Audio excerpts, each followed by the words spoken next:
সবাইকে স্বাগত। আজকে এই বর্ষা বাদলের দিনে কারুশিল্প তুমি কার, এটা কেউ একজন বলছিলেন যে এখন পর্যন্ত ঠিক করা গেল না। ব্যাপারটা সত্যিই তাই। একটু এই সঞ্চালনা করার দায়িত্ব আমার উপর পড়ছে। তো আমার নাম হচ্ছে রজতকান্তি রায়, সবাই তাপস বলে চেনে। আমি এই সবার সঙ্গে যুক্ত আর কি।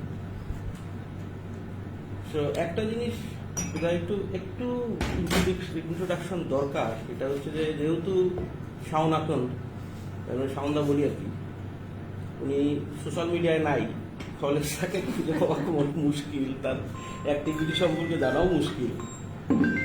তো বিষয়টা হচ্ছে যে আপনারা বুঝতেই পারছেন যে উনি চারুকলার লোক এবং দীর্ঘদিন থেকে উনি চারুকলা নিয়েই কাজ করেন। ওনার একটা চটি বই আছে যেটা পড়ে আমি খুবই একসময় মুগ্ধ হয়েছিলাম। সেটার নাম হচ্ছে বাংলাদেশের আধুনিক চারুশিল্পের প্রবণতা। প্রথম আমার কাছে মনে হয়েছিল যে আধুনিক ব্যাপারটাও আসলে একটা প্রশ্ন সাপেক্ষ ব্যাপার। তখন থেকে আসলে আমার কাছে যেটা মনে হয়েছে যে এই বিষয়গুলো একটু খোঁজখবর করা দরকার। শাওনদার সঙ্গে আমি ব্যক্তিগতভাবে অনেকদিন কাজ করি, তা প্রায় 1 দশকের বেশি। এবং এই টোটাল সময়টাতে আমরা যেটা দেখেছি, পার্সোনালি আমি যেটা দেখেছি, সেটা হচ্ছে যে চারুশিল্প বা কারুশিল্প বা যাই বলি না কেন, এই শিল্প নিয়ে আমাদের যে বিশাল রকমের পলিটিক্সের শিকার, সেটার অ্যাগেনস্টে তার একটা কণ্ঠস্বর আছে, তার লেখালেখি আছে, তার অ্যাক্টিভিটিস আছে। এটা খুব গুরুত্বপূর্ণ আমার কাছে মনে হয় যে অ্যাক্টিভিটিসটা করা। আপনারা অনেকেই শুনে থাকবেন যে ঢাকার বাইরে কুষ্টিয়ায় একটা আর্ট ক্যাম্প হয়, এবার 18 বছর হয়ে গেল। ক্র্যাক আর্ট ক্যাম্প বলি আমরা, সেটা চলে এবং সেটা without any sponsor, without any অন্য কিছু, যেটা একেবারেই আমাদের এখানকার ফিলোসফিতে চলে, সেইটা কিন্তু নেতৃত্ব দেন হচ্ছে শাওন আকন্দ। সেটা 18 বছর থেকে হচ্ছে, আশা করি ভবিষ্যতেও হবে। তো এত কথা বাদ দিই আমরা আজকে এই চারুশিল্প তুমি কার, আমরা একটু দেখি যে এখানে এটা কাদের পক্ষে গেল, বা শাওনদা আসলে কি বলে বা তার বক্তব্যটা কি। শাওনদা, আপনাকে আসলে আনুষ্ঠানিকভাবে শুরু করার জন্য অনুরোধ করা যাচ্ছে। তারপরে আমাদের আরো 2টা সেশন থাকে। একটা হচ্ছে এই যাবতীয় প্রশ্ন, যাবতীয় কথাবার্তা নিয়ে ঝাঁপিয়ে পড়া আলোচকের উপর, আর একটা হচ্ছে এটা শেষ হয়ে গেছে চা পর্ব, সেটা নিশ্চয়ই সেটা আরেকবার হবে। সবাইকে ধন্যবাদ। শাওনদা। ধন্যবাদ তাপস। কারুশিল্প নিয়ে বলার জন্য আমি হয়তো সঠিক মানুষ নই। কারণ হচ্ছে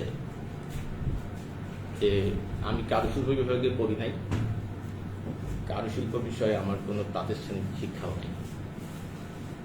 কিন্তু একটা বিষয় আমি বলতে পারি যে ঢাকায় চারুকলা ইনস্টিটিউটে আমি বছর পড়েছি 90-এর দশকে, এবং সেইটার একটা বড় অভিজ্ঞতা আছে। মানে সেটা পড়তে পড়তে আমার এরকম মনে হচ্ছিল যে এই বিশ্ববিদ্যালয়ের পড়ালেখা খুব লিমিটেড, এবং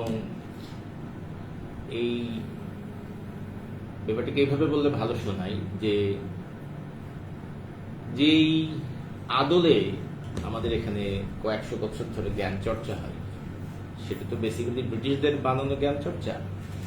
এই ঢাকা বিশ্ববিদ্যালয়ে বসেছে, মানে আমি অনেক মানুষের মতো আমি একটু মফস্বলের ছেলে, কুষ্টিয়া থেকে উচ্চ শিক্ষার্থী বিদেশ গোপনের মতো ঢাকা শহরে আসছিলাম 19 বছর বয়সে। এসে খুব একটা থাকে না স্বপ্ন নিয়ে চারুকলায় ভর্তি হওয়া এবং এখানে খুব সুন্দর সময় কাটানো। চারুকলার জীবনটা খুবই মজার ছিল, অপূর্ব।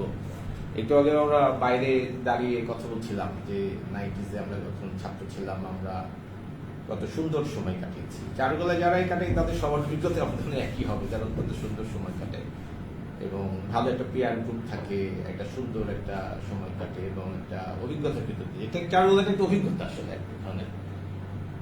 কিন্তু এটা বুঝেছিলাম যে এই মানে ছবি আঁকা আমাদের চারুকলার শিক্ষাটা কিরকম, ধরেন যে এভাবে বলা হয় যে তুমি হচ্ছে যে পড়ালেখা করার দরকার নাই, তুমি হচ্ছে ছবি আঁকবা এবং নিজের ইমোশন নিয়ে কাজ করবা এবং কাউরে কেয়ার করবা না। তারপর অনেকদিন পর কোন এক বড় লোক এসে তোমার ছবি অনেক টাকাতে কিনে নিয়ে যাবে। এটা হচ্ছে চারুকলার ধারণা, এটা এক্সিস্টিং কথা।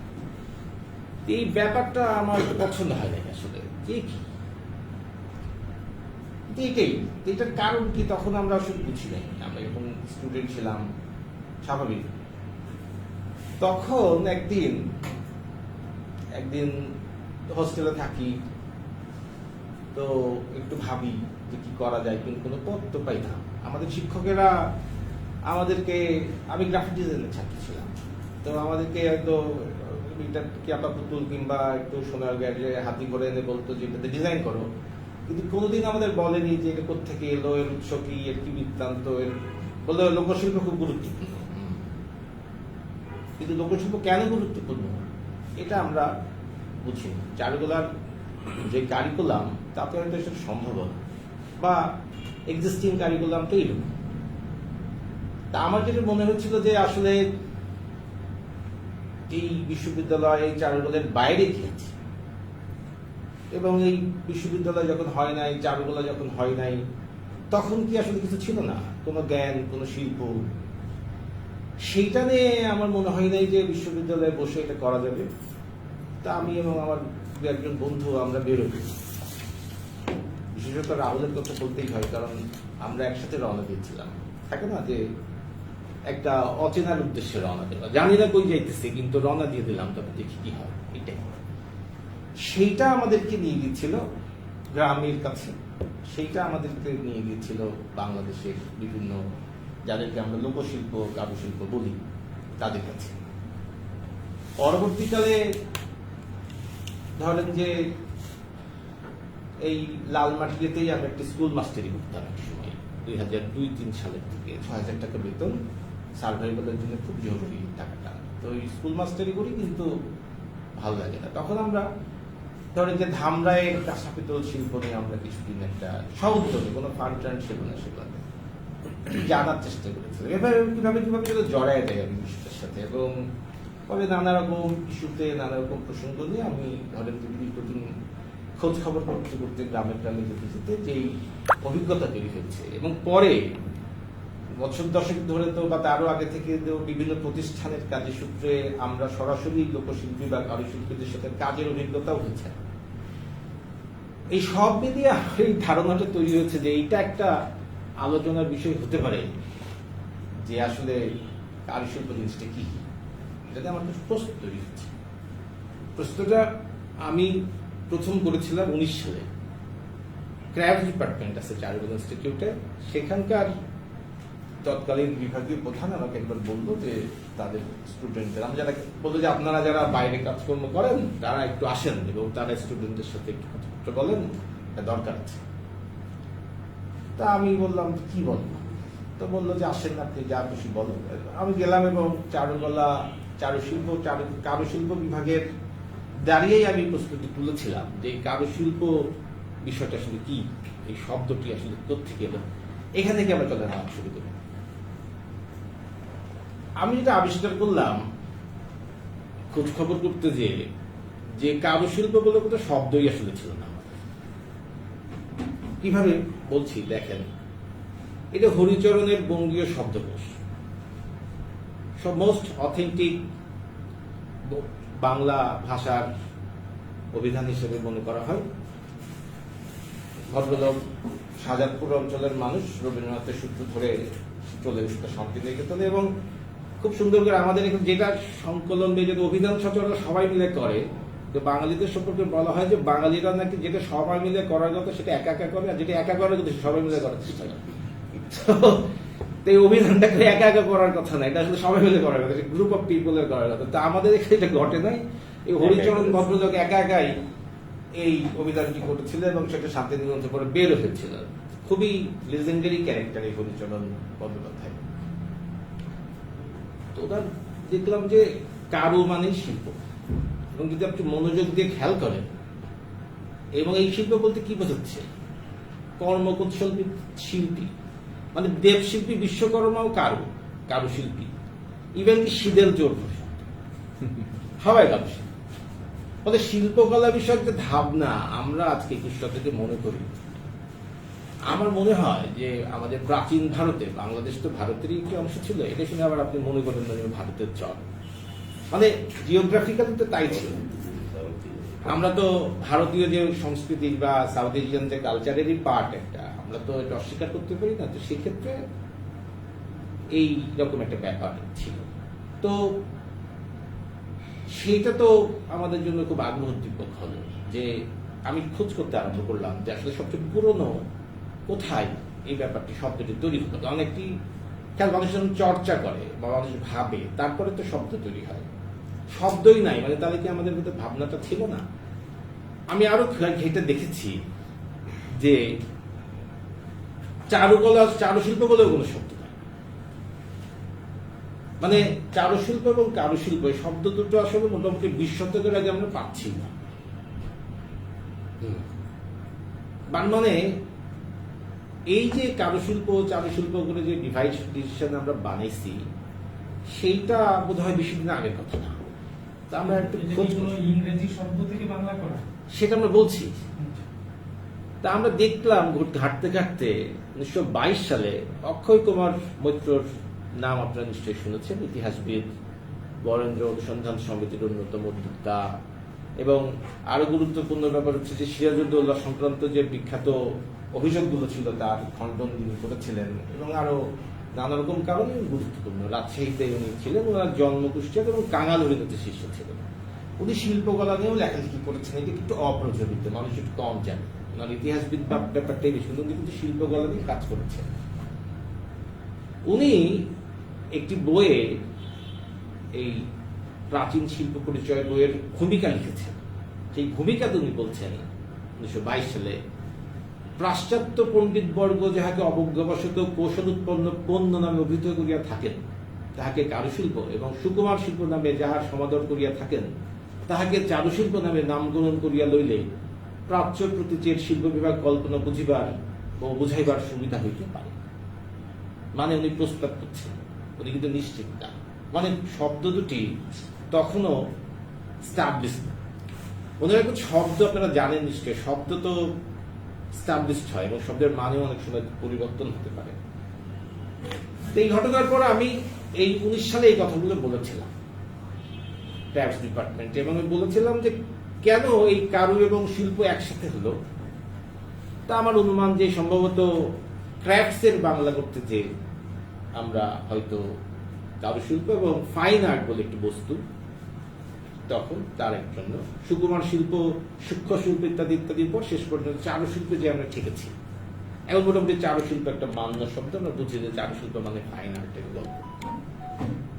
এখন খেয়াল করে দেখবেন এই চারুশিল্প এবং কারুশিল্প ব্যাপারটি, সেটা নিয়ে আমি মূলত আজকে আলাপ গ্রাউন্ডটা তৈরি করতে চাই। ইউরোপীয়রা নানাভাবে আমাদেরকে বুঝিয়েছে, এবং এরকম অজস্র উদাহরণ আমি দিতে পারি।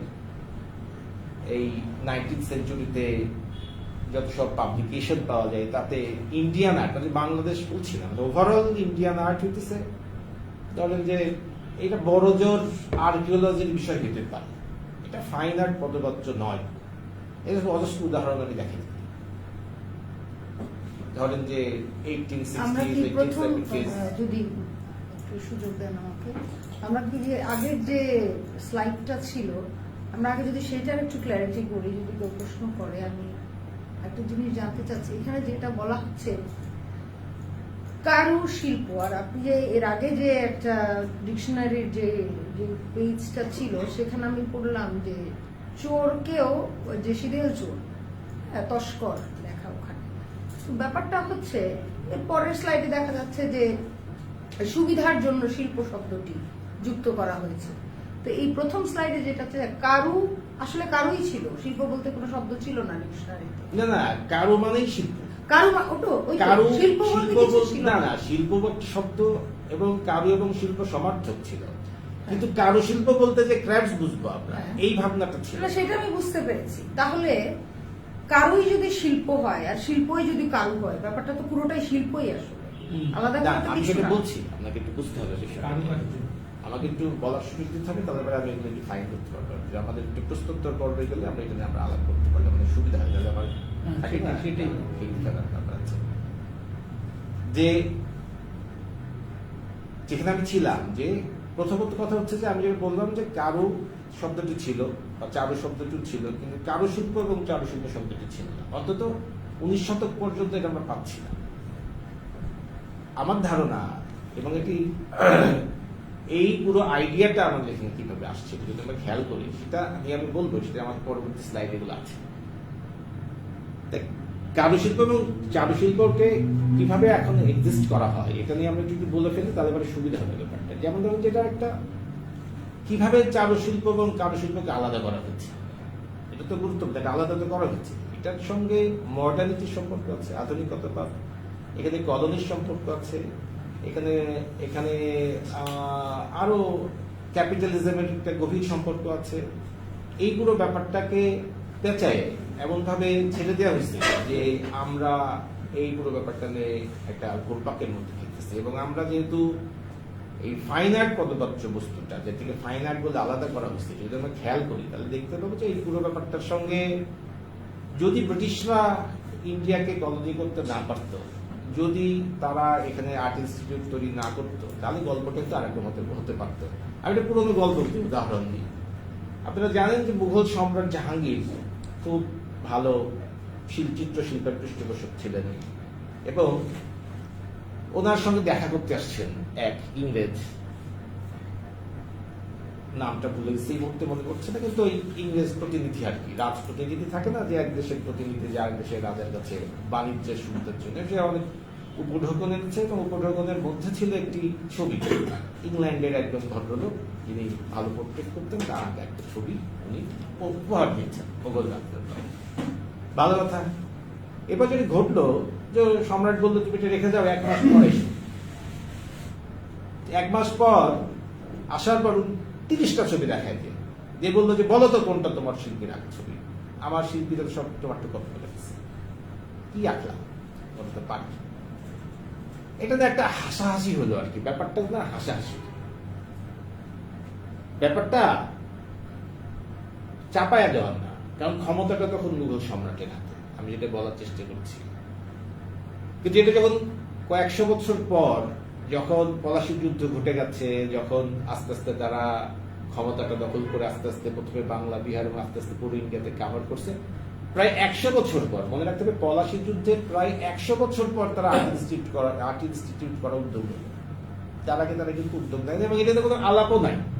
এটা আর্টস না ক্রাফট, এগুলো নিয়ে আপনি 1757 থেকে এই মোটামুটি সিপাহী বিদ্রোহ পর্যন্ত তার তেমন কোনো কথা খুঁজে পাবেন না, কিছুই নাই। এটা নিয়ে তারা ইন্টারেস্টেড না, কারণ যখন আপনি একটা নতুন কলোনি দখল করেছেন, তখন সেখানে তো কলোনিতে আপনার জায়গা পাকাপোক্ত করাই গুরুত্বপূর্ণ। আর্ট নিয়ে কে মাথা ঘামে?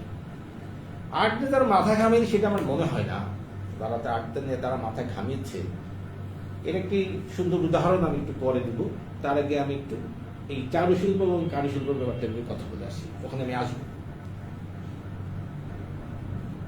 এটার ভিতরে সম্পর্কটা না বিচিত্র, এবং এটা কখন যে চারুশিল্প হচ্ছে এবং কখন যে কারুশিল্প হচ্ছে, এইটি বেসিক্যালি পাওয়ার স্ট্রাকচার ঠিক হয়।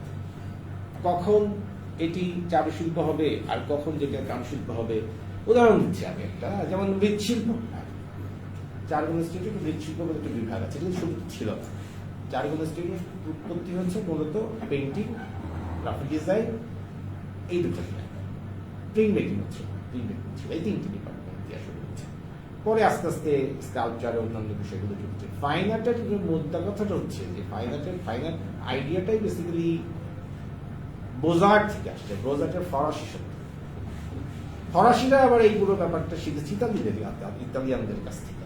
ইতালিয়ানদের থেকে ব্যাপারটি গেছে ফরাসিদের কাছে, ফরাসিদের কাছে জিনিসটা গেছে। কারণ ইউরোপে শিল্পকলায় ব্রিটিশদের থেকে খুব একটা পাত্তা এখনো কেউ দেয়। ফরাসি কিংবা ইতালিয়ানদের কাছে ব্রিটিশরা অনেকটাই বর্বর শ্রেণীর লোক আর কি। মানে আর্ট কালচার ওরা আর কি জানে, একমাত্র এক শেক্সপিয়ার আর দু একটা শিল্পী, কি জানো শিল্পীটার নাম, ওই যে খুব ভালো ল্যান্ডস্কেপ করতো, এরকম ছাড়া আর খুব বেশি ব্রিটিশ শিল্পী খুব একটা জন্মাই নাই আর কি। মানে ওই রেনেসাঁ পরবর্তী সময়ে পুরো ব্যাপারটার সঙ্গে হাই রেনেসাঁর একটা সম্পর্ক আছে। আমরা যে এই রেনেসাঁর গল্প শুনি, ইউরোপীয় রেনেসাঁ, সেখানে যে বড় মাপের একটা ক্যাপিটাল উৎপত্তি ঘটে, যখন মানে মেডিসি ফ্যামিলি ডেভেলপ করতেছে, ভিঞ্চি কিংবা মিকেল অ্যাঞ্জেলোরা প্যাট্রন হইতেছে, এই পুরো সময়ের সঙ্গে এটা একটা সম্পর্ক আছে। ওই সময় থেকে বেসিক্যালি এই এলিট শ্রেণীর লোকেরা নিজেদেরকে আলাদা করার জন্য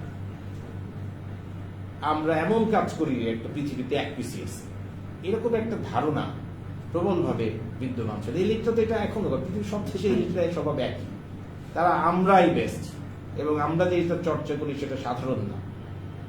সাধারণের জন্য যেটা রাখা হয়েছে সেটার নাম ক্রাফটস। এটারে folk art, traditional art, minor art, ethnic art, আরো নানা রকম টার্ম বিভিন্ন সময় ব্যবহার করা হয়েছে। আমরা গড়ে ধরেন এটা একটা কারুশিল্প বলে নিতে পারি। কিন্তু মধ্য কথাটা হচ্ছে যে এই পয়েন্টটা খুব জরুরি আমার আজকের আলোচনায়। ফাইন আর্ট পদবাচ্য বিষয়বস্তু হচ্ছে এলিটদের জন্য, আর বাকিটা হচ্ছে সাধারণের জন্য। এটাই মডার্নিস্ট ধারণা। এটা মোটামুটি সবাই জানে, এটা নিয়ে নতুন করে বলার কিছু নাই। আমি যে নতুন করে কথা বললাম তা না, এটা এস্টাবলিশড।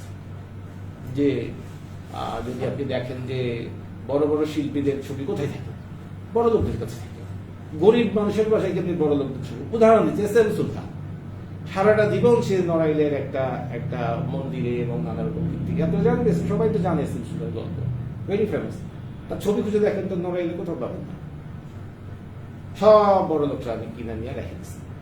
সেখানে আবার গরিব মানুষদের বা সাধারণ মানুষের এক্সেস খুবই কম, নাই বললেই চলে। কিছু মিউজিয়ামে আছে, সেখানে মানুষ যে দেখতে পারে।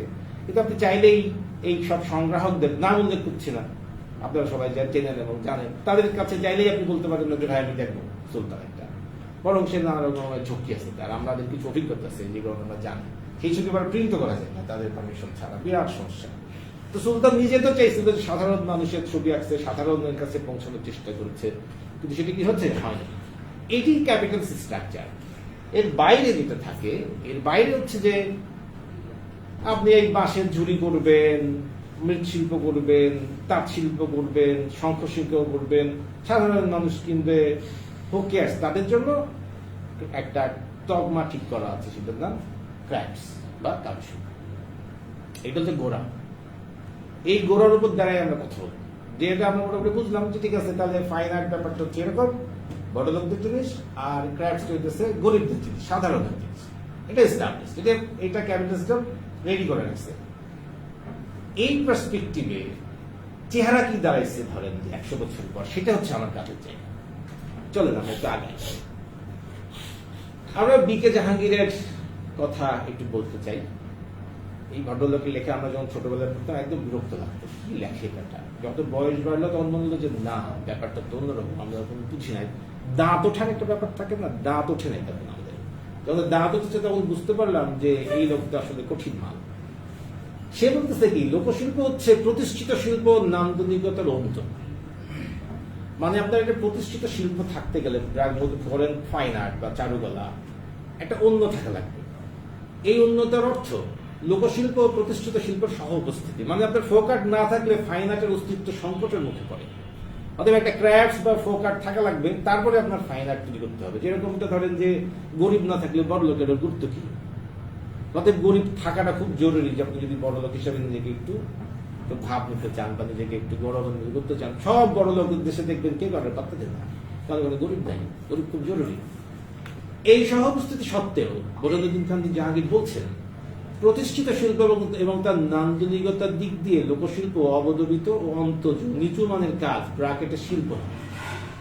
লোকশিল্পের এই স্থান প্রতিষ্ঠিত শিল্প ও নান্দনিকতার দার্শনিকেরা তাত্ত্বিকরা নির্ধারণ করেছেন। এই অবস্থানের দরুন লোকশিল্পের সাংস্কৃতিক আবহ উপেক্ষিত হয়েছে। মানে যেই অঞ্চল থেকে, যেই কারণে, যেই পরিস্থিতিতে লোকশিল্প ও কারুশিল্প তৈরি হচ্ছে, সেইটারে ধরেন যে আপনি জাজ করতেছেন আর একটা মানুষ, যার জীবনের সাথে কোনো সম্পর্কই নাই। তো সে ক্রাফটস বলে এটা রেখে দিল একটা জায়গায়, যা ঠিক আছে না, ঠিক আছে ক্রাফটস খুব ভালো, এটা আমাদের দেশের ঐতিহ্য, কিন্তু ক্রাফটস এটা আমরা খুব বেশি গুরুত্বের সাথে দিব না, কিন্তু আছে, থাকুক। এটা থাকাটা জরুরি, নাহলে পরে এটা যে আমি একটা ওয়ার্ল্ড ক্লাস পেন্টিং কিংবা একটা ফাইন আর্ট পেন্টিং, এটা তো স্টাবলিশ করতে গেলে তো আমাদের তো একটা ক্রাফট থাকা লাগবে, একটা লোকশিল্প থাকা লাগবে। এই প্রেক্ষাপটটা যদি আমরা বুঝি তাহলে মানে আমাদের বুঝতে অসুবিধা হবে না যে আসলে তাহলে আমরা কি সিদ্ধান্ত পৌঁছালাম যে ক্রাফট কারুশিল্প হচ্ছে সাধারণ মানুষ। তারপরে কি ঘটলো সেটা হচ্ছে আমার কাজে, যেটা আমি সেকেন্ড পার্টে এটা নিয়ে একটু আলাপ করব। এটা গেল আমাদের এই কারুশিল্পের যে আর্থসামাজিক বাস্তবতার বিবর্তনটা কিভাবে ঘটেছে সেটা নিয়ে একটু আলাপ করে চলে। এটা ধরো আমাদের বাংলাদেশ নদীমাতৃক দেশ, সেই হিমালয়ের হিমবাহ বলে বলে যে পানি আসে সেটা নদী তৈরি হয়, তার পলি জমে জমেই এই অঞ্চলটা তৈরি হয়েছে বলে বলা হয়। সেটা হাজার হাজার বছর আগে এগুলো ঘটেছে, খুবই সুন্দর, পাললিক, খুবই উর্বর। এবং খেয়াল করবেন এই যে নদী এবং নৌকা এবং এই বদ্বীপ অঞ্চল, পলিমাটি, আমাদের এখানে তো কিছু করাও লাগে না, বীজ ফেলে দিলেই ধান পাট গজায় যায়, এই টাইপের একটা পরিস্থিতি। এবং আমরা আমার বিবেচনা আমরা ছিলাম পৃথিবীর সবচেয়ে ধনী দেশগুলোর একটা, যার কারণ এখানে আমাদের গ্রামের যে পাগল ও না খেয়ে থাকে না, ওরও আশ্রয় জোটে। এটা তো আমরাও দেখেছি ছোটবেলায় আমাদের গ্রাম অঞ্চলে। এই যে কৃষিভিত্তিক সভ্যতা, নদী পাড়ের কৃষিভিত্তিক কর্মজীবনে নিয়ে কোনো সন্দেহ করার কোনো কারণ নাই, কিন্তু যে বিশাল যে সোনার বাংলার গল্প আমরা শুনি, এই সোনাটা আসছে কোথেকে? খোঁজ খবর করে দেখি এই সোনাটা আসছে কারণ আমরা ক্র্যাফটস যে বলি, যেটাকে এখন শিল্প অর্থে, শিল্প রপ্তানি করি, এবং সেখানে ডেফিনেটলি তাঁত একটা বড় ব্যাপার। আমরা মুসলিমদের আমদানির কথা জানি, আমরা জানি যে তারা কি না করছে। খেয়াল করবেন এই যে ছবিটার কথা বলতে পারবেন কেউ?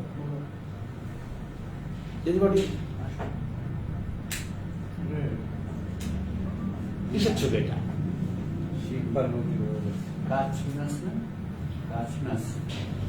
কাচনা, কালী কাচের সাথে সম্পর্কযুক্ত একটা হাজরা বলে এটাকে। এটা ওই চৈত্র সংক্রান্তিরই একটা অংশ। বেশ 2 সপ্তাহ ধরে ওরা ঘুরে ঘুরে ঘুরে ঘুরে এই পয়সা তোলে আসে, বেসিক্যালি শিব পার্বতী সেনে, এবং এটা একটা বানরও থাকে সাথে। এরা ঘুরে ঘুরে পয়সা তোলে। এটা ধামরায়ের ছবি। হ্যাঁ, মানে আরো অনেক জায়গায় ছবিটা থাকে। এটা মানিকগঞ্জে, টাঙ্গাইলে আপনি অনেক জায়গাতে পাবেন। মানে এই জোনটা তো ঘুরে ফিরে একই, কানেক্টেড। একটা অঞ্চলে মানুষ যেখানে যেই বিশ্বাস নিয়ে থাকে, যেই রীতিনীতিতে পালন করে, সেখানকার যে গল্প, সেই গল্পটার একটা, সেখান থেকে তো আর্টটা তৈরি হবে, শিল্পটা তৈরি হয়। সেই ব্যাপারটা আমাদের বোঝার ব্যাপার আছে। এবং যে জিনিস ম্যাটেরিয়াল গুলো পাওয়া যায় প্রত্যেকটা অঞ্চলে থাকে না, যে মূলত যেমন আমাদের বাঁশ, বেত, কাঠ যা যা পাওয়া যায়, তাই তো দেশের লোকেরা শিল্প করবে। বিস্ময়কর ব্যাপার হচ্ছে যে এই ব্যাপারটা আমাদের এখানে মোটামুটি অনুপস্থিত। এখনো পর্যন্ত আমরা কোনো রং কোম্পানি তৈরি করতে পারলাম না। আমাদের শিল্পীরা যার ছবি আঁকে সব বিদেশি রং দিয়ে। ভাবেন পরিস্থিতিটাকে। আমরা তো স্বাধীন হয়েছি 2 বার বা 3 বার, তাই না? রং কোম্পানি করতে পারি না। আমরা শিল্প খুব পছন্দ করি। ইভেন আগেকার আমাদের আদি আমলে মানুষ যে রং তৈরি করতো সেটাও আমরা ভুলে গেছি। সেটাও আমরা যে আবার ইমপ্রুভ করে নিজেদের মতো করবো। আমি যেমন সুশান্ত পালকে চিনি, হ্যাঁ, মানে এগুলো কোনো বড় কোনো জায়গায় পৌঁছাই নাই। যে আমরা তো যখন রং কোম্পানি ছিল না পৃথিবীতে, তো তখনও তো মানুষ ছবি আঁকতো, তো ছবি আঁকার তো পদ্ধতি নিশ্চয়ই ছিল, সেটা তো আমাদের এখানে ঘটে নাই। আমার মনে আছে একবার ঘটনাচক্রের জীবনে একবার শডিলো হিল নামে একটা জায়গায় গেছিলাম আফ্রিকার বতসোয়ানায়, এবং সেখানে যে দেখি ঠিক কেভ পেন্টিং না, রক পেন্টিং বলে, আপনাকে ট্রাই করলেই পাবেন। শডিলো ইউনেস্কোর কালচারাল হেরিটেজ। 20,000 বছর আগে আমরা যাদেরকে বুশম্যান বলি, নামও জানি না আমরা। বুশম্যান মানে ঝোপে ঝাড়ে যারা যেই মানুষেরা থাকে, এই অর্থে বুশম্যান। তারা এটা এঁকেছে। আমি ভেবে দেখলাম যে যখন কোনো রং কোম্পানি ছিল না, কোনো গ্যালারি ছিল না, মিউজিয়াম ছিল না, এজেন্সি ছিল না, আর্ট ইনস্টিটিউট ছিল না, তারপরেও তারা এঁকেছে, সেটা আছেও। এবং আমরা এত বছর পর সেটা আবার প্রায় 450 কিলোমিটার ড্রাইভ করে দেখতেও গেলাম, এবং আরো বহু দেশ থেকে লোকজন আসতেছে। শিল্প তো আমার মনে হয় না যে এটা শুধুমাত্র একটা প্রাতিষ্ঠানিক চেহারার গল্প, এবং সেটা শিল্প শুধুমাত্র বেচা বিক্রির গল্প। বেচা বিক্রি হইতে পারে, সেটা আমার আপত্তি নেই, ভাববেন না।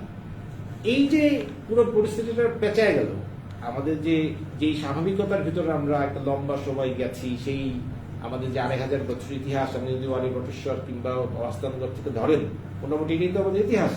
এখান থেকে আমরা অনেকগুলো যুগ পার হয়ে, গুপ্ত যুগ পার হয়ে, পাল যুগ পার হয়ে, আমাদের সুলতানি আমল পার হয়ে, মুঘল আমল পার হয়ে একটা ধারাবাহিকতা তো আমাদের এখানে ছিল। এই ব্রিটিশ আমলে এসে কি ঘটলো সেইটা হচ্ছে আমার কাছে মনে হচ্ছে গুরুত্বপূর্ণ। কারণ আজকে যে বিষয়টা নিয়ে আমি আলাপ করবো সেটা বুঝতে গেলে ব্রিটিশদের বুঝতে হবে। সবচেয়ে গুরুত্বপূর্ণ যেটা ঘটেছে সেটা হচ্ছে ব্রিটিশরা আমাদের এখানকার যে দীর্ঘদিনের সামাজিক কাঠামো, সেই কাঠামোটা নষ্ট করেছে। আপনারা জানেন, এটা নতুন করে বলার কিছু নাই।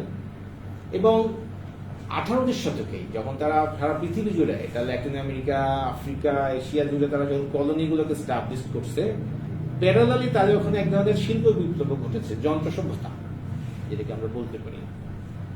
যেমন ধরেন, উদাহরণ দিয়ে বলতে পারি যে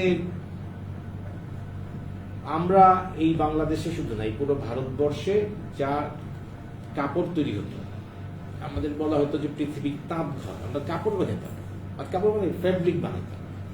আমাদের এখানকার তুলা দিয়ে সুতা বানায়, সেটা দিয়ে আমাদের হ্যান্ডলুমে আমরা বিপুল পরিমাণে কাপড় বানাইতাম এবং সারা পৃথিবীতে মোটামুটি এটা রপ্তানি হতো।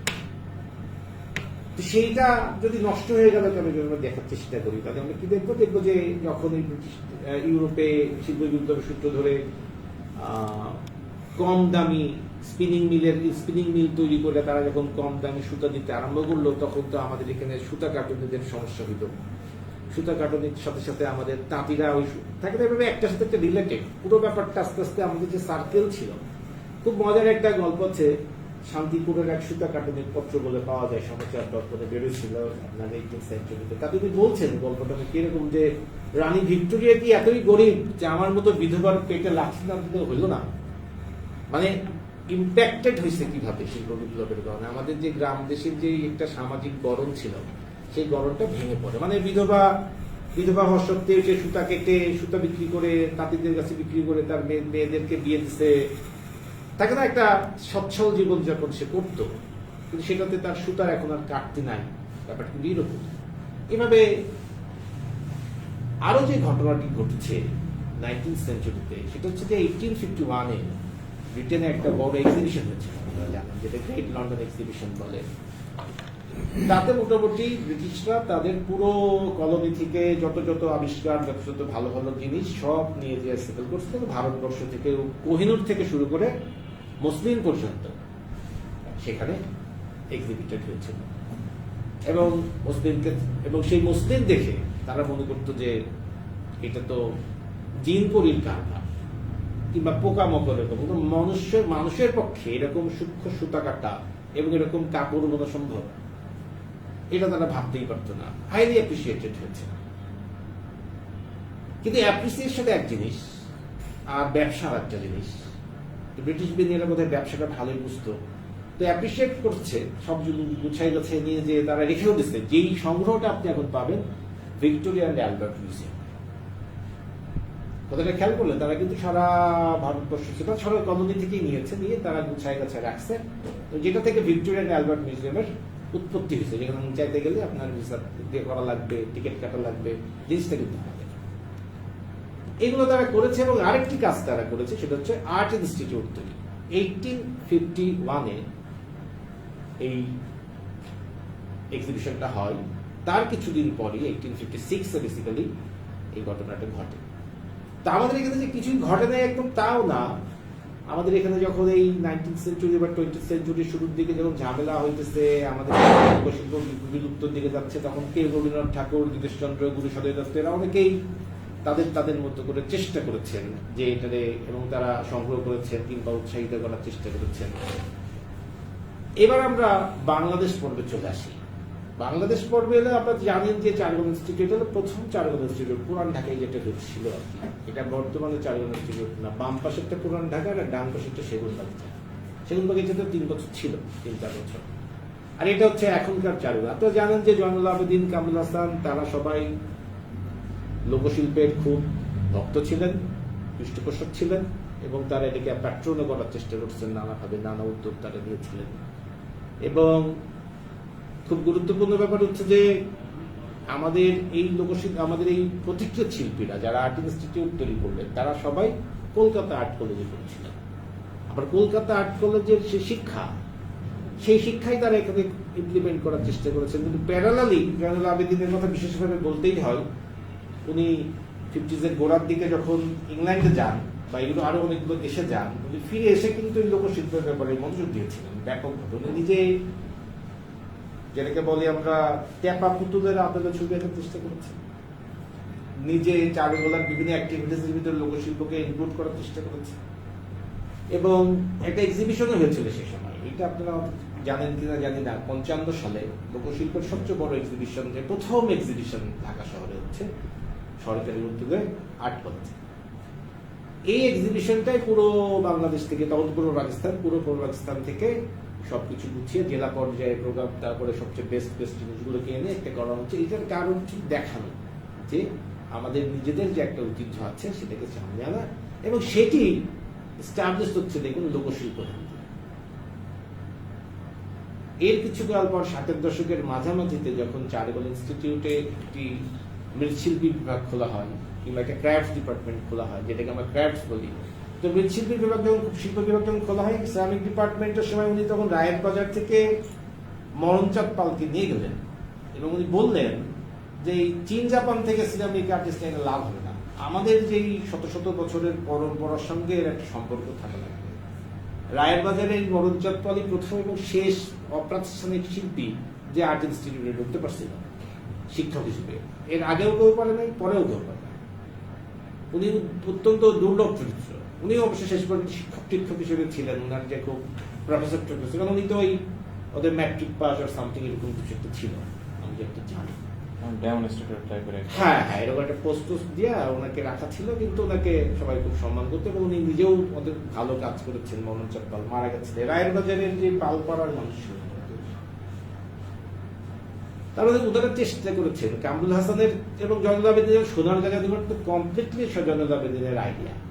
তার একটা আর্টিস্ট ভিলেজ করার একটা আইডিয়া, যেখানে কন্টেম্পোরারি আর্টিস্ট এবং ট্রেডিশনাল আর্টিস্ট থাকবেন, পর্যটকরা আসবেন, তাদের নিজেদের আদান প্রদান হবে এবং সেখানে একটা বেচা বিক্রির ব্যবস্থাও করা হবে।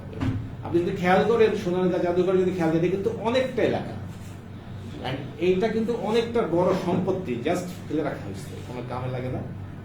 এইটা কিন্তু একটা খুব দারুণ জায়গা হইতে পারত। এবং সে সময় আমি শুনেছি জয়নুল আবেদিনের পুত্রের সাথে আমাদের আলাপ সুযোগ হয়েছে, কিংবা যারা জয়নুল আবেদিন গবেষক তাদের সাথে আমাদের কথা হয়েছে, তারা বলেছে ওই সময় অনেক শিল্পীরা ওই সময় মানে জয়নুল আবেদিন উদ্যোগের কথা শুধু জমি টমি কিনে ওখানে তারা সেটেল হবে এরকম উদ্যোগ নিয়েছিলেন শান্তিনিকেতন ভিতরে।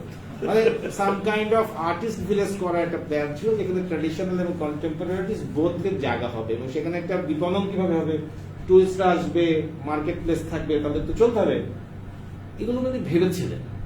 কিন্তু ওই 75-এ এটা করার পরপরই তিনি অসুস্থ হয়ে পড়লেন এবং তারপরে তো পরের বছর মারাই গেলেন, ফলে উনি এখানে এক্সিকিউট করে দিতে পারেন। উনি একজন প্রথম ডিরেক্টর ছিল বোধহয় তোফায়েল আহমেদ, যিনি খুব লোক গবেষক এবং লোকশিল্পকে খুব ভালো বিশ্বাস মানে মন প্রান্তে ভালোবাসতেন বলেই আমার মনে হচ্ছে তার লেখাপত্র পড়ে। অনেকটা মমতা এবং ভালোবাসা নিয়ে উনি লোকশিল্পের সঙ্গে কাজ করেছেন। কামরুল হাসান সম্পর্কে আপনারা জানেন, কামরুল হাসানও বলতে গেলে সেই গুরু সদয় দত্তের সময় থেকেই ব্রতচির আন্দোলনে যুক্ত ছিল, সেই 30s 40s থেকে, এবং স্টুডেন্ট লাইফ থেকে যুক্ত ছিল। এবং আমি কালকে দেখছিলাম একটা লেখায় যে উনি নিজেই একটা লেখায় বলছেন যে গুরু সদয় দত্তকে বলছেন যে তোমরা আর্ট কলেজে যা শিখছো সেটা গুরুত্বপূর্ণ, কিন্তু সেটা অনেক বেশি জড়বস্তু, তোমাদের প্রাণের স্পর্শ লাগবে এবং সেটা তোমরা পাবে এই মন্ত্র পটুয়ার কাছ থেকে। মানে মেদিনীপুরের একটা লোক একটা ধুতি আর খালি গায়ে আইসা হাজির, ছবি আঁকবো, এটাই আর কি। মানে থাকে না একদম গ্রামের সঙ্গে একটা সম্পর্ক তৈরির চেষ্টা ব্রতচির আন্দোলনের ভিতরে। নাচ গান শুধু নয়, এক ধরনের জাতীয়তা বোধ, ঐতিহ্যের দিকে মানুষের আকর্ষণ তৈরি করা এবং তার একটা ব্রিজ তৈরি করার চেষ্টা ব্রতচর্যা আন্দোলনের পরিষদে দত্ত করেছিলেন। এবং একটা সুন্দর কালেকশন আছে কলকাতাতে, ওটা যদিও শুনেছি বন্ধ হয়ে গেছে ইদানিং, কিন্তু খুব ভালো কালেকশন। পরিষদে দত্তর যে মিউজিয়াম, সেটা খুব কলকাতার পাশে। এবং পরবর্তীকালে কামরুল হাসান নিজে আর্ট ইনস্টিটিউট প্রতিষ্ঠার সাথে শুধু যুক্ত ছিলেন না, উনি তো আপনারা জানেন যে বিসিকের সাথে যুক্ত ছিলেন একটা লম্বা সময়। ক্রাফটস নিয়ে উনি টোটাল কাজ করেছিলেন। নিজের একটা আমি শুনেছি যে শাড়ির দোকান পর্যন্ত ছিল এবং ব্যবহারিক শিল্পের নানা রকম জায়গায় ওনার খুব বড় ইনভলভমেন্ট ছিল। এই হলো মোটামুটি আমাদের ক্র্যাফটসের ব্যাপারটা আমাদের এখানে, আমি ছোট করে আনি বিষয়টাকে, কি দাঁড়ালো ব্যাপারটা? দাঁড়ালো ব্যাপারটা হইতেছে যে আমাদের এখানে প্রাতিষ্ঠানিক ভিত্তিতে যখন ব্যাপারটা ডেভেলপ করতে আরম্ভ করলো 50-এর দশকে, তখন বাংলাদেশেও তখন প্রথম স্বাধীনতার পর, মানে 47-এর পর আমাদের এখানে লোকশিল্পের প্রদর্শনী আমরা হতে দেখছি জয়নুল আবেদিনের উদ্যোগে। 55 সালে যেটা দেখালাম আপনাদের আগে। এবার এভাবে হ্যাঁ লোকশিল্প হইতেছে এই জিনিস, আর আধুনিক শিল্প হইতেছে এই জিনিস। এরকম প্রতিষ্ঠানের যে চর্চা হয়, প্রতিষ্ঠানের শিল্পীরা করলে সেটা হয় হচ্ছে আধুনিক শিল্প, আর প্রতিষ্ঠানের বাইরের লোকেরা করলে সেটা হয় লোকশিল্প, কারুশিল্প ইত্যাদি ইত্যাদি।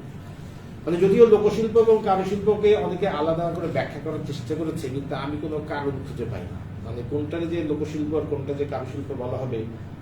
কিন্তু একটা ব্যাপার ঠিক যে এটা তারা মোটামুটি নিশ্চিত যে মডার্ন আর্টটা কালেক্টর, গ্যালারি এই লাইনের জন্য, এবং লোকশিল্প বলেন আর কারুশিল্প বলেন এটা সাধারণ মানুষের জন্য, সাধারণ মানুষ বানাবে, সাধারণ মানুষের কনজাম্পশন করবে, এটাই মোটামুটি ধারণা হয়ে আছে। এবার মুক্তিযুদ্ধ এসে পড়ে। মুক্তিযুদ্ধ এসে পড়ার পর এই 60-এর দশক পর্যন্ত আমার মনে হয় না যে ক্রাফটস ব্যাপারটা দিয়ে আমাদের আগ্রহ খুব প্রবল ছিল। আমাদের শিল্পীরা বা আমাদের গবেষকরা হয়তো কিছু কিছু কাজ করেছেন, কিন্তু মুক্তিযুদ্ধের পর 71-এ আমরা যখন আবার স্বাধীন পেলাম, তখন এই কোড দ্য জুট ওয়ার্কস প্রথম গুরুত্ব, কারণ বেসিক্যালি কারিতাসের একটা অঙ্গ, আপনারা অনেকে জানেন, এবং পরবর্তীকালে প্রথম যে সমবায় সমিতি গড়ে উঠল হস্তশিল্পীদের, তার নাম কারিকা।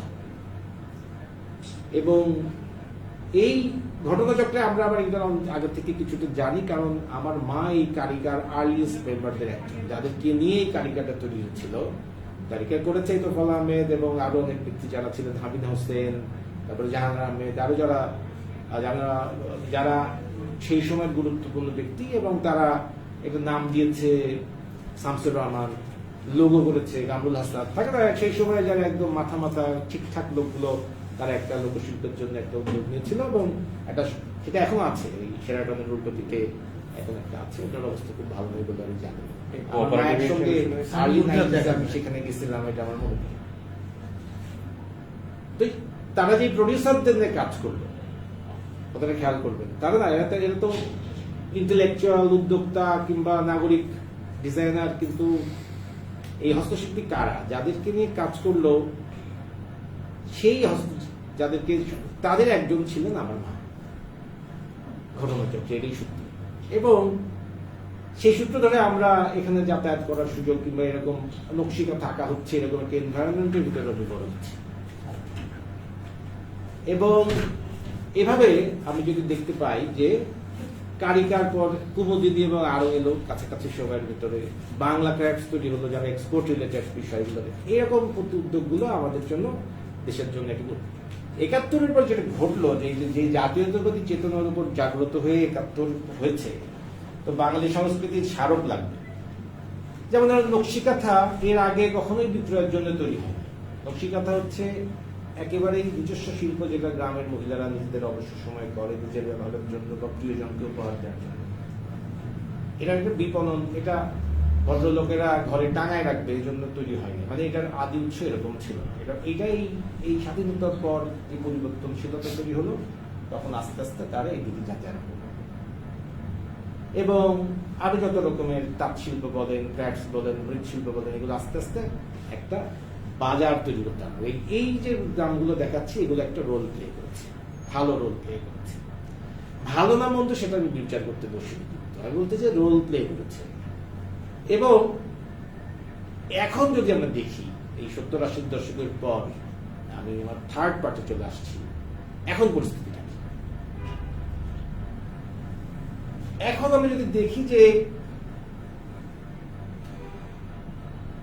70-80 দশকের পর মোটামুটি 90 থেকে তো আরো খুবই বড় একটা জায়গায় চলে গেছে আমার ধারণা, এবং আরো অনেক প্রতিষ্ঠান তৈরি হয়েছে, যেগুলোর নাম আমি বলছি না, কারণ তারা জানেন, তারা চেনেন। এবং এক্সপোর্টের ব্যাপারটা আমাদের এখানে একটা বড় চেহারা পেয়েছে।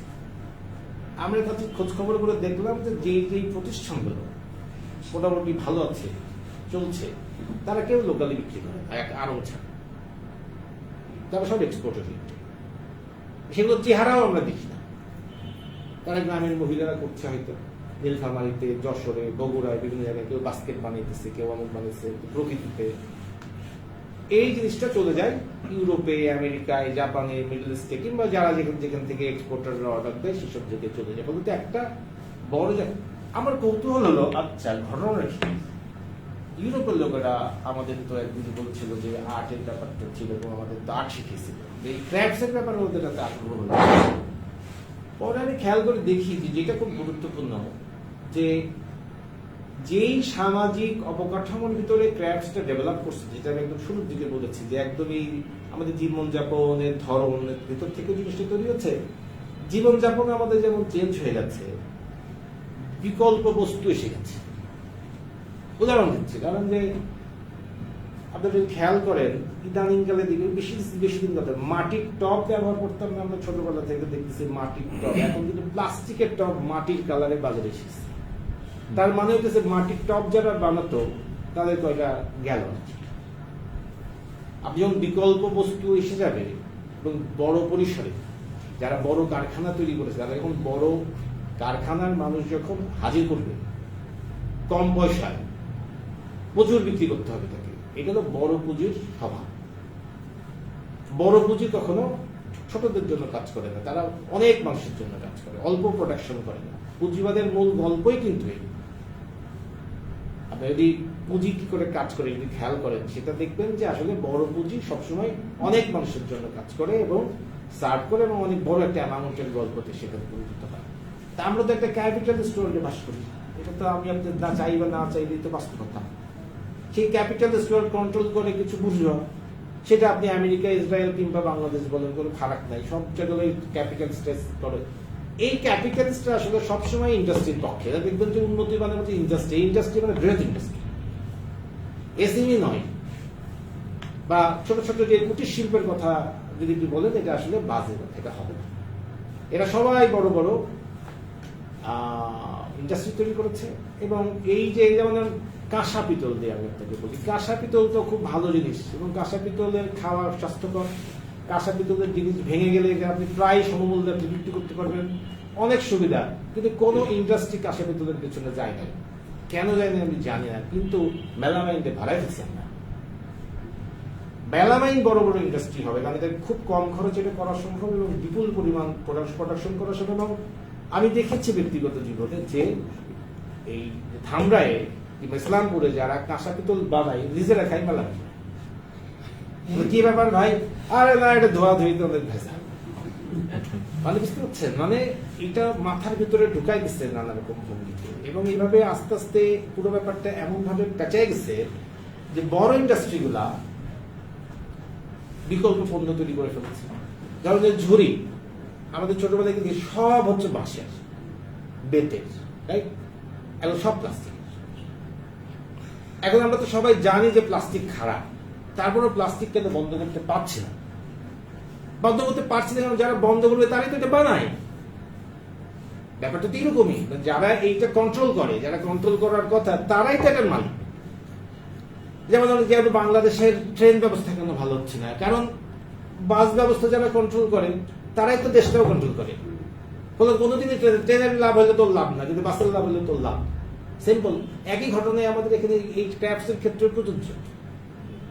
চাহিদা গেছে কইমা, ও তো আর খাইতে পাই না, ওর বাজার নষ্ট হয়ে গেছে, ও বিক্রি করতে নিজেই বানায় তো লোকালি বিক্রি করতে, সেখানে আইসা পড়ছে আর একটা করবো, ও তো আর বিক্রি করতে পারতেছে না। ধরেন যে ও তো আর ঢাকায় এসে বিক্রি করবে না, মানে এটা তোর জন্য ডিফিকাল্ট করবে। ও লোকাল হাটে, লোকাল মহাজনের কাছে বিক্রি করতে হবে।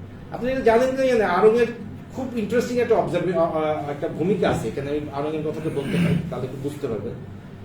সেদিন আমি লেখা পড়ছিলাম একটা ফজল আহমেদের একটা বই পড়তে পড়তে আমি একটু আবিষ্কার করলাম, আমাদের গোলাম মুর্তজা একটা বই পড়ছিলেন তার ইন্টারভিউ নিয়ে।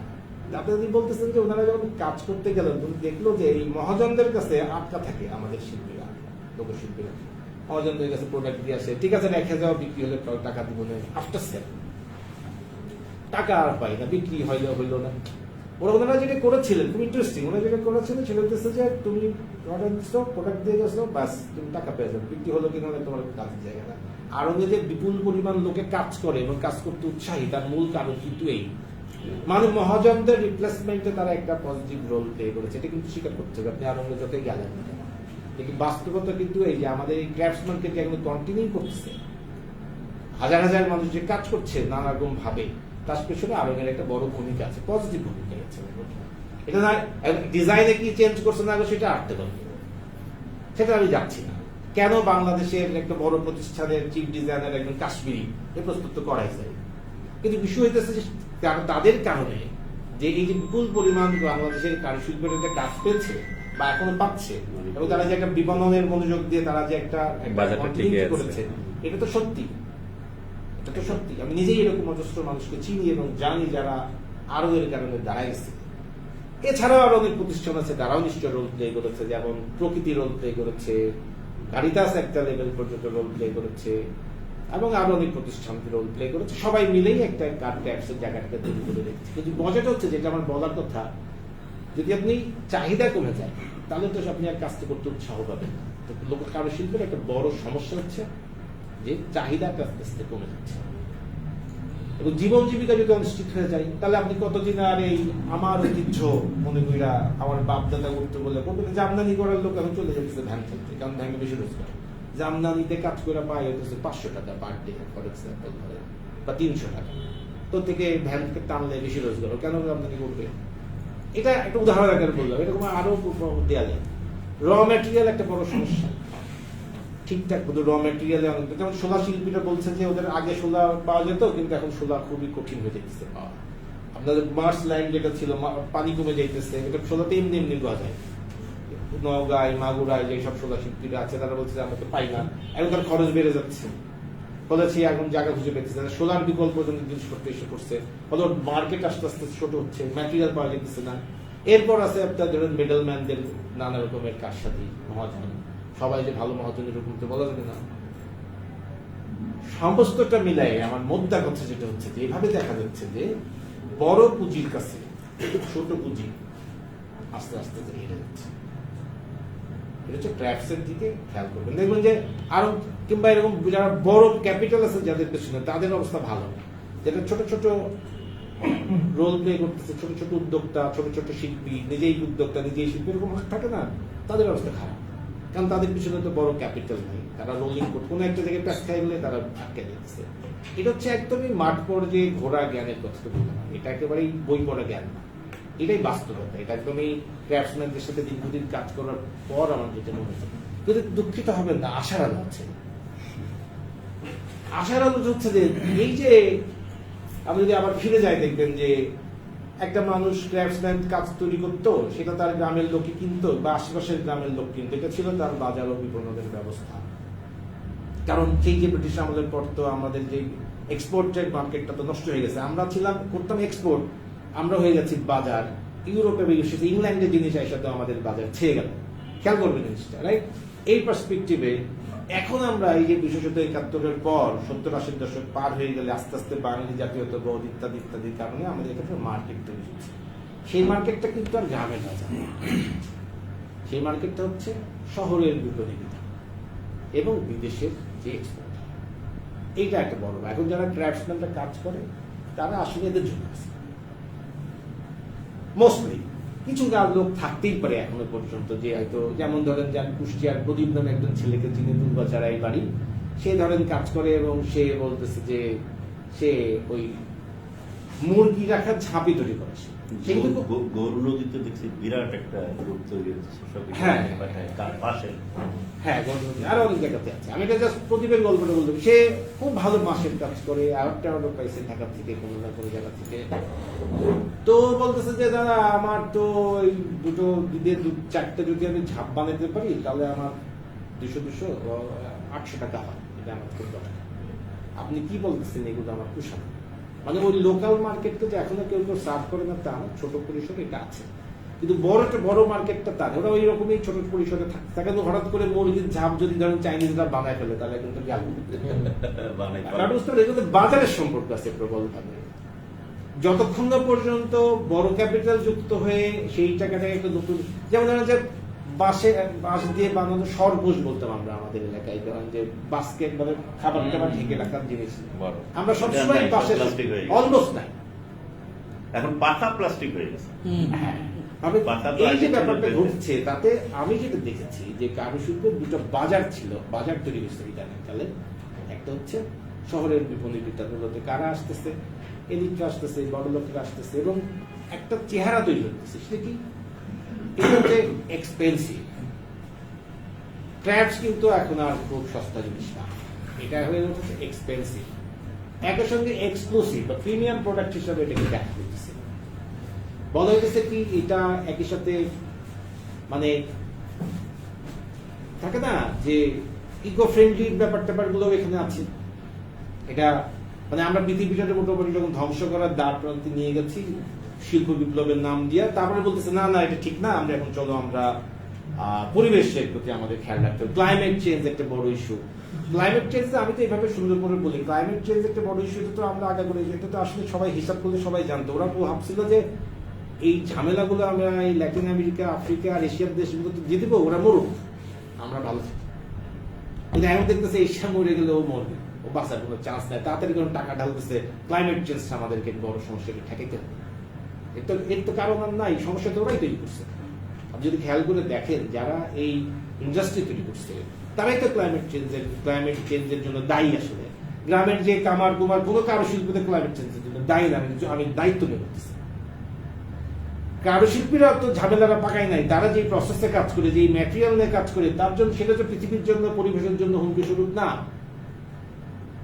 বরং তো ইন্ডাস্ট্রি যারা করেছে তারা সমস্যা তৈরি করেছে, কারণ তারা পরিবেশ নষ্ট করেছে, তারা পরিবেশ দূষণ করেছে, এবং তারা পৃথিবীর জন্য ক্ষতিকর জিনিসপত্র তৈরি করে আমাদের নদী ধ্বংস করে দিচ্ছে, আমাদের বাতাস ধ্বংস করে দিচ্ছে। কইরা তারা এখন আমাদের বাঁচানোর চেষ্টা করছে।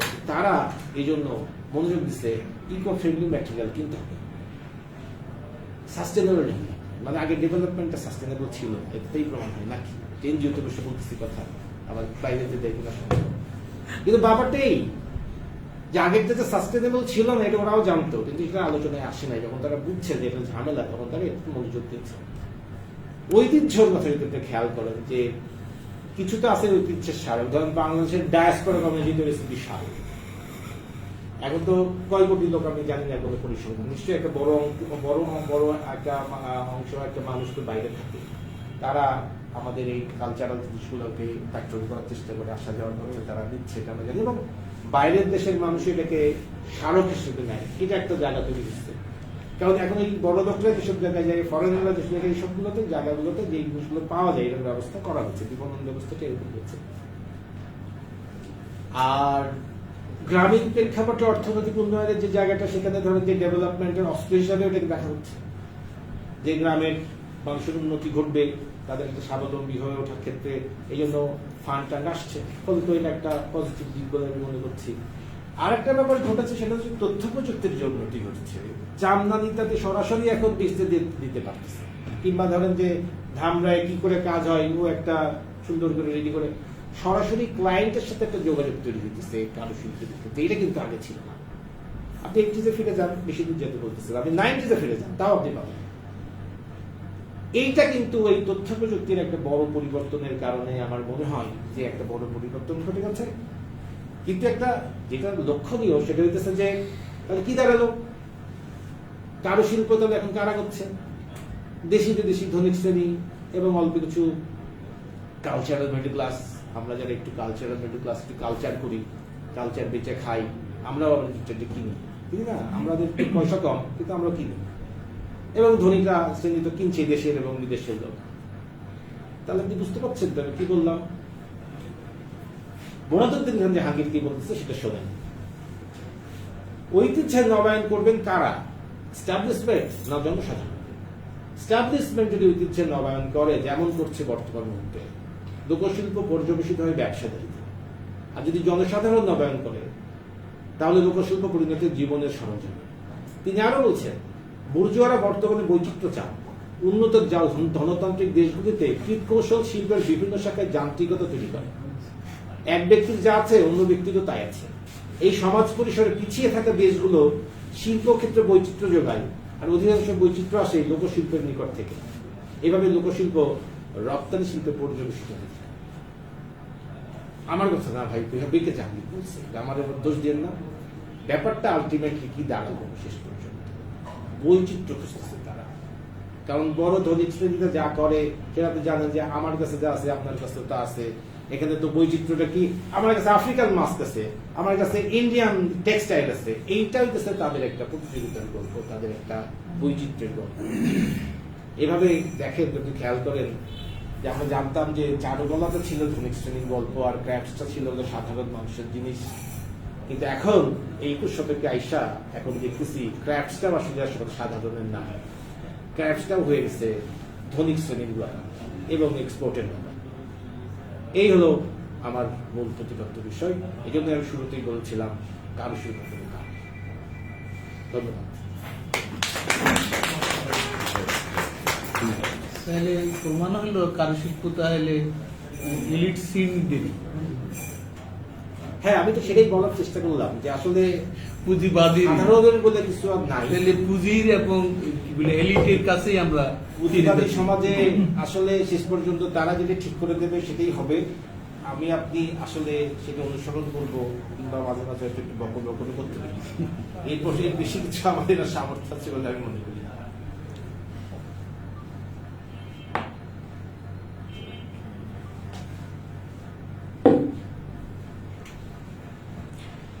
আচ্ছা, এই পর্বে একটা জিনিস, যে কারো কি কিছু আছে মানে জানার, প্রশ্ন করার, যদি কিছু থাকে তাহলে আমরা মানে একটা সময় শেষ করি সবাই মিলে।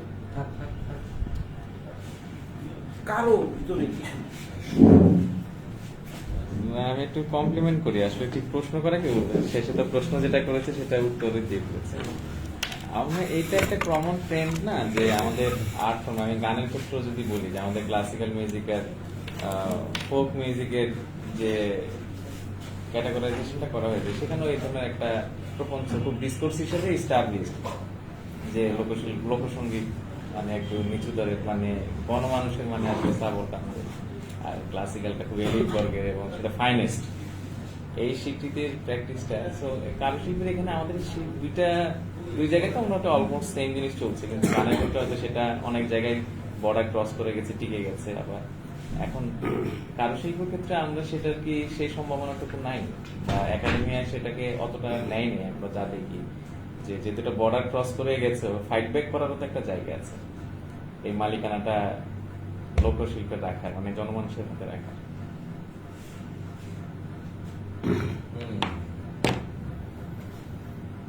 না, মানে গানের ক্ষেত্র আর লোকশিল্পের গল্পটা কিন্তু গানের কিছু সুবিধাজনক দিক থাকে। হ্যাঁ, সেটা আর লোকশিল্প থাকে একদম একদম ম্যাটেরিয়ালিস্টিক একটা জায়গা না, যে আপনি একটা প্রোডাক্ট বানাইছেন, প্রোডাক্ট বানানোর পর সেটার একটা ভোক্তার গল্প আছে, সেটার একটা বেচা বিক্রির গল্প আছে। আপনি গানের ক্ষেত্রে তো ব্যাপারটা, আমাদের লোকগান তো ঠিক প্রোডাক্ট ছিল না সেই অর্থে। খেয়াল করেন, আমাদের লোকশিল্প বা কারুশিল্প যাই বলেন না কেন, এটার একটা অংশ হয়তো প্রোডাক্ট ছিল না, কিন্তু একটা বড় অংশই তো প্রোডাক্টই ছিল আলাদা। উপযোগিতা ছিল। হ্যাঁ, উপযোগিতার ব্যাপার ছিল। গান একটা ধরেন যে লালন ফকিরের একটা গান, কিংবা ধরেন যে আব্দুল করিমের একটা গান, এটা তো এরা তো গান গায়ে বা গান লিখে পয়সা রোজগার করবে এরকম তো কখনো ভাবে না। কিন্তু আমাদের এখানে যে আমদানি শিল্পীরা যদি আপনি ঠিক মতো পয়সা না দেন, বা তাদের কাজ, মাটির কাজ যে করে, কাঁসার কাজ যে করে, ও যদি টাকা না পাই, ওটা তো ওর পেশা, এটা তো করে ও খায়, এটা দিয়ে ওর পরিবার প্রতিপালন করে, বলে তো ওর তো রোজগার থাকা লাগবে। আমার বক্তব্যগুলো একটা জায়গা ছিল যাই বলতে, যে ইকোসিস্টেমটা ছিল আমাদের এখানে, সেই ইকোসিস্টেমের মধ্যে গ্রামে গঞ্জে মানুষ তার মতো করে কাজকর্ম করে, সেই জিনিসটার একটা চাহিদা ছিল, লোকালি চাহিদা ছিল। আশেপাশের মানুষের একটু ভালো হইলে আর একটু দূর পর্যন্ত লোকজন এসে নিতে থাকে না। লোকশিল্প মানে সব লোকশিল্পী যে একই মানের তা তো না, কেউ ভালো কাজ করে, কেউ খারাপ কাজ করে, কেউ মাঝারি কাজ করে, এবং সেসব থেকে যে খুব ভালো কাজ করলে অনেক দূর দূরান্তের লোক তার কথা জানবে, শুনবে, এটা তো আমরা অনুমান করতে পারি।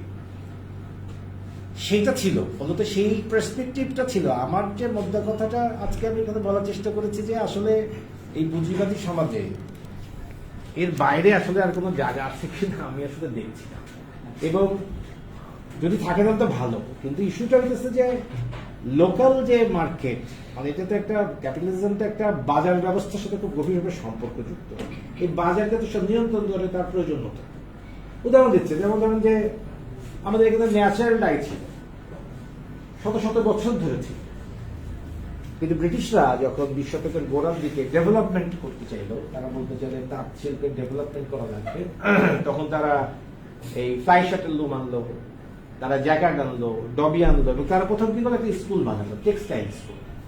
এই স্কুলগুলো হলো সর্বনাশের গোড়া, আমি অনেক চিন্তা করে দেখেছি। হ্যাঁ, পুরো ঘটনা ঘটে স্কুল দেওয়া। আপনি টেক্সটাইল আর্ট কলেজ দিয়ে যেমন একটা আর্টের সর্বনাশ করছে, তেমনি তারা একই সঙ্গে ভাবে এই একটা টেক্সটাইল স্কুল দিয়ে টেক্সটাইল বলে, কিন্তু ডেভেলপমেন্টের কথা। হ্যাঁ, ডেভেলপমেন্টের কথা বললে তারা কেমিক্যাল ডায়েট রেকর্ড পাওয়া যাচ্ছে যে ধরেন যে তৎকালীন কর্তা ব্যক্তিরা সরকারিভাবে বলছে যে জার্মানির এক রং কোম্পানি লাগবে, ওদের রং খুব ভালো, এটা এদের এখানে চালু করতে হবে। মানে আমরা অনুমান করতে পারতেছি ব্যবসাটা কোন লেভেলে হইতেছে। সেই পার্সপেক্টিভে আমি আবারও বলার চেষ্টা করতেছি, এভাবে তারা কেমিক্যাল ডায়ারে ভাসাই দিল, তারপরে বললো এটা পরিবেশের জন্য ক্ষতিকর, তারপরে বললো না এটা এত ফ্রি না, এটা নেওয়া যাবে না, এরকম ঝামেলা শুরু করলো। এর কারণ কি? এটা তো আগাগোড়াই জানতো যে এটা পরিবেশের জন্য ভালো না। তারপরেও যেহেতু জার্মান কোম্পানি এটা বানায়, ফলত ওরা এটা বাজার বানাতে চেয়েছে। আমাদের যখন পুরো ন্যাচারাল ডাই হয়ে গেল, তখন তারা আসলো আমাদের ন্যাচারাল ডাই উদ্ধার করতে। ব্যাপারটা কিরকম? এখন আমাদের ন্যাচারাল ডাই শেখার জন্য আমাদের বিদেশের কাছে যাওয়া লাগতে পারে, কিন্তু এরকম ছিল না। এখানে আমাদের এখানে এইচএসএ বিসিক থেকে কিছু উদ্যোগ নেওয়া হয়েছিল, এবং খুব যে বড় জায়গায় যেতে পারছে ন্যাচারাল ডাই তা না, কিন্তু একটা তো গ্যাপ পড়ে গেল না, এটা তো ধারাবাহিকতা থাকলো না। এই ধারাবাহিকতা না থাকার কারণে সর্বনষ্ট হয় আমাদের। আমি এটাই বলার চেষ্টা করছি, এই গ্যাপটা তৈরি করে একটা পর্যায়ে এখন এই ন্যাচারাল ডাই জিনিস যেটা এক্সপ্রেস এটা কারা কেনে? যে দেখেন এই অরুন্ধতি যান বা যারা ন্যাচারাল ডাইলে কাজ করে দোকানগুলো দেখবেন, হাই কিছু করারও নাই, এক্সপেন্সিভ হবে ব্যাপারটা। মানে এমনও না যে এরকম খারাপ কাজ করছে। আমি বলার চেষ্টা করছি ব্যাপারটা এরকম একটা জায়গায় চলে গেছে যে বাজার যখন দখল হয়ে যায়, যখন ধরেন যে কেমিক্যাল ডাই বাজার ডান, আমি সিরাজগঞ্জে কিংবা পাবনায় কিংবা কুষ্টিয়ায় কিংবা নরসিংদীতে যে দেখবেন যে আমরা তো দেখেছি যে ওখানকার পরিবেশ আসলেই খারাপ, এবং যেই প্রক্রিয়ায় ডাইং হয় এটা কিন্তু খুব কাছ থেকে দেখেন, এটা তো স্বাস্থ্যকর না, ভয়াবহ। আচ্ছা, আমাদের এখানে দাদা আপনারা কথা বলতে পারেন, মানে আলাপ করার কিছু নাই। আমি একটা কথা বললাম, মানে তারপরে আমরা চা খেয়ে বাড়ি চলে গেলাম, বলে কি লাভ হইল? একটা কথা বলতে চাচ্ছি। কথাটা হচ্ছে যে শ্রেণীযুক্ত সমাজে আপনি মূলত এলিট শ্রেণীর কথা বলছেন, আর জনসাধারণের কথা। আমরা যখন রাজনীতিবিদ, দার্শনিক, ধর্মতত্ত্ববিদ, সাধারণ মানুষের কথা বলে, হ্যাঁ, ওই সময় কিন্তু যারা বলছে তারা কিন্তু এলিট শ্রেণী, যারা এই কথাগুলো বলেন তারা কিন্তু এলিট শ্রেণী। এখন কথা হচ্ছে যে আপনি যেটা বললেন যে লাস্ট কনক্লুশনে আসলেন বা দেখাইলেন সম্ভাবনা যে আমাদের কারুশিল্প এমন একটা পর্যায়ে গেছে, রপ্তানিতে চলে গেছে এবং পুঁজিটা তাদের হাতে গেছে, এলিট শ্রেণীর ঘরে ঘরে তাদের এক্সট্রাঅর্ডিনারির জন্য, তাদের বৈচিত্র্যের জন্য এইটা কানেক্টিভিটি করতেছে আমাদের। এটা পরিষ্কার করে বললেন, এটা আমার কাছে খুব ভালো লেগেছে। কিন্তু আমার প্রশ্ন হচ্ছে এই যে মার্ক্সীয় যে তত্ত্ব আর পুঁজিবাদের তত্ত্ব বা যত দার্শনিকতার তত্ত্ব, সাম্যের কথা, ভ্রাতৃত্বের কথা যখন আলোচনা হয়, তো এইটা তো এই প্রেক্ষিতে টেকে না, সাম্য টেকে না। সাম্য থাকলে এই কারুশিল্প আর এলিট শিল্প হতো না, ফাইন আর্ট হতো না। আপনি যেটা পরিষ্কার করছেন, যেটা গরিব মানুষের, এটা বড় মানুষ। সাম্য কোথায় আছে ভাই? রাইট, সাম্য যদি না না, তাহলে আমার সংবিধানে কেন সাম্য শব্দটা লেখা থাকবে? হ্যাঁ, তার মানেটা হচ্ছে, তার মানে আপনাকে পরিষ্কার করতে হবে আপনি মানুষের জন্য কিনা, মানুষের জন্য কাজ করবেন। কিন্তু বাস্তবতা সামাজিক কৌশল বা সামাজিক প্রেক্ষাপটে মানুষের মৌলিক ধারণার কারণে যারা ক্রিয়েটিভ, কালকে আমি একটা বই পড়তে যাই বলছি, মানুষ দু ধরনের, সৃজনশীল মানুষ আর সাধারণ মানুষ।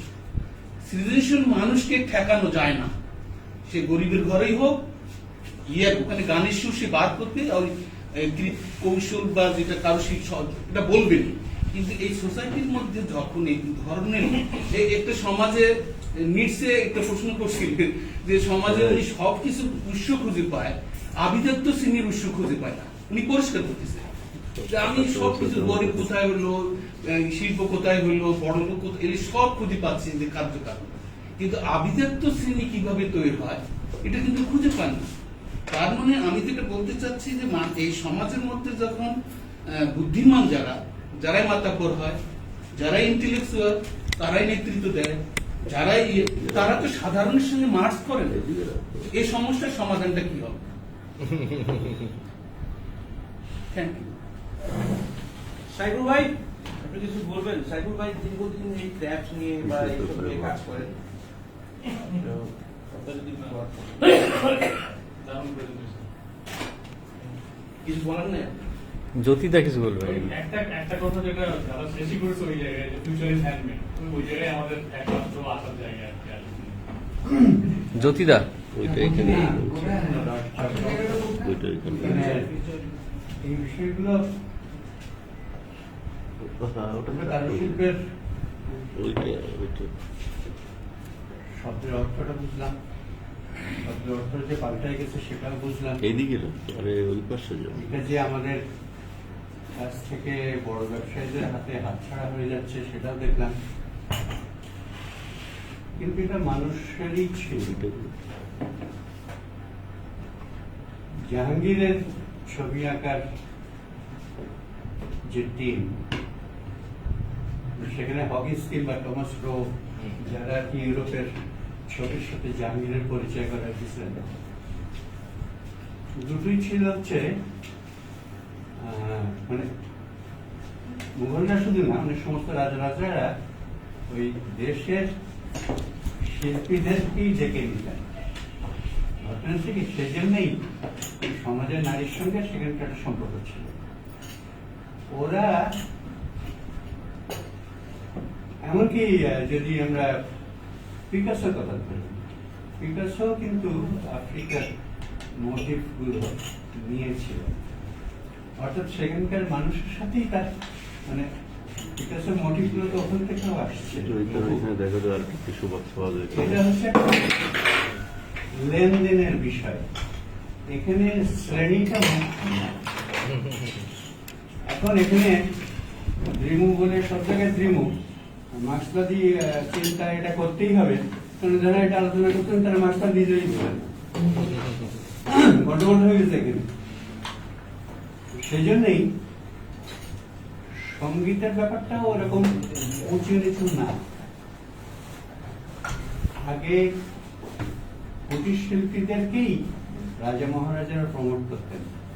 সেই কুটির শিল্পের মধ্যে ছিল যেটা, সেটা হচ্ছে তারা পরিবেশের পক্ষে ছিল, ওরা পরিবেশ বান্ধব ছিল, সুতরাং উপরের দিকে গিয়েও তারা পরিবেশ বান্ধব। এই কর্মকাররাই রাজা মহারাজাদের কামান তৈরি করেছে, ঢাল তলোয়ার তৈরি করেছে।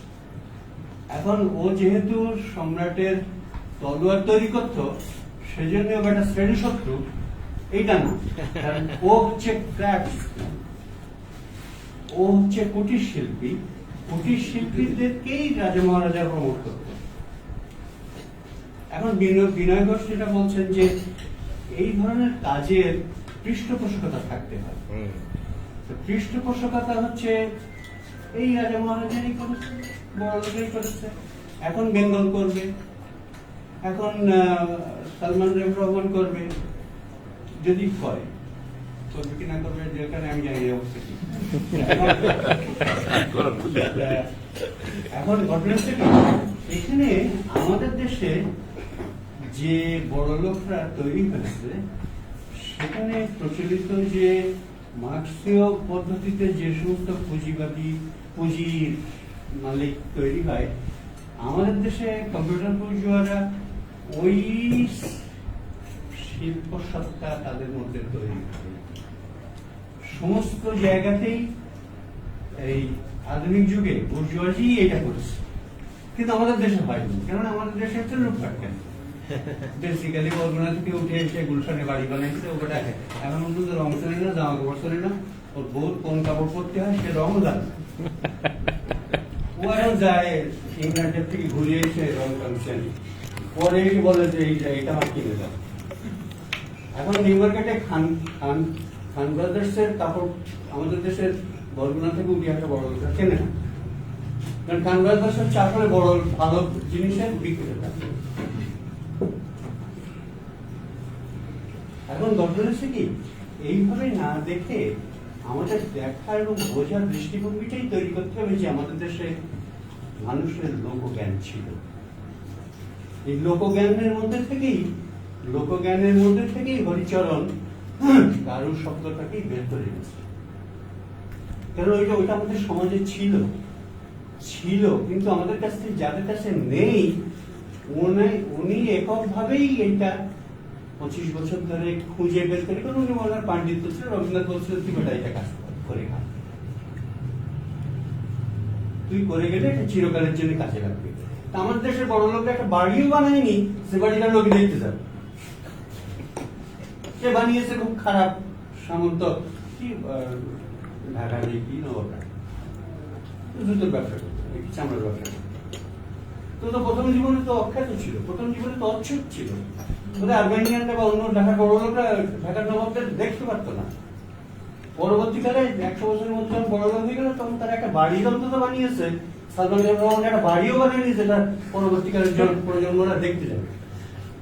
টাকার কবল করে বসে আছে।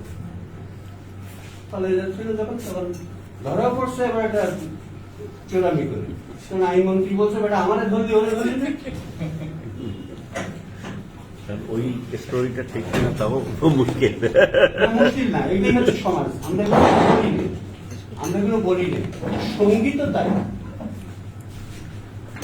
মধ্যযুগে যখন ভারতীয় সঙ্গীত ডেভেলপ করতেছে, তখন পর্যন্ত এই লোকসঙ্গীতের ভিতরেই ওই সঙ্গীত ছিল।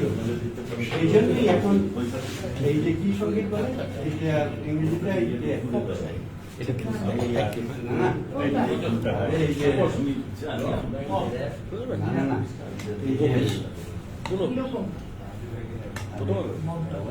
লোকশিল্পী আর কি লোকসঙ্গীত আর একটা কি ক্লাসিক্যাল। এটা আবার একই জিনিস। লোকশিল্প যেভাবে জাহাঙ্গীরের ছবি আঁকিয়েছে, একই জিনিস। ওটার মধ্যে পার্থক্য, কারণ ওইটাই সূত্র হচ্ছে এইটা উৎসব, নিচের থেকে উঠতে আসে, তার ভিতর থেকে ওটাকে আমরা ক্লাসিফাই করি, আলাদা করে ফেলি বড় লোকের জন্য। সঙ্গীতের মনে হয় আপনি সঙ্গীত জানি না, আমরাও সঙ্গীতের লোক না, এমনি একটা আন্দাজ। না ক্লাসিক্যাল আমি বিষয়টাকে মৌলিক জিনিসটা থাকে, ওইটা বড় লোকেরা